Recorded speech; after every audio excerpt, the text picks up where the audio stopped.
কাল চলে গেছিলাম রহিমপুরে, আর রহিমপুর মাঠেই জগদ্ধাত্রী পুজো হচ্ছে অনেক বড় করে।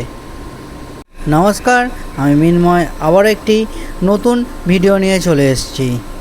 আর আজকে আমি আছি রহিমপুরে।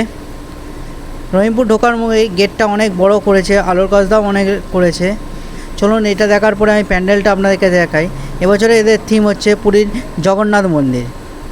জগন্নাথ মন্দিরের সিংহদ্বারটা করেছে, আর ভিড়টা দেখতে পাচ্ছ কত মানুষের ভিড় হয়েছে এই প্যান্ডেলটা দেখার জন্য।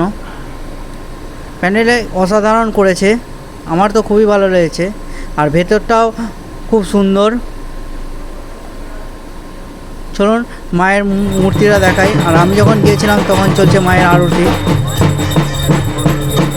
আর একটা খবর দিয়ে রাখি, এই প্যান্ডেল আর মায়ের মূর্তি আপনারা দেখতে পারবেন হচ্ছে মঙ্গলবার পর্যন্ত। আর আগামী রবিবার এখানে আছে তুবড়ি প্রতিযোগিতা। কে কে এই প্যান্ডেলটি দর্শন করেছেন আর আমাকে জানাবেন কমেন্টের মাধ্যমে। আমার ভিডিও ভালো লাগলে লাইক, শেয়ার আর কমেন্ট করতে ভুলবেন না।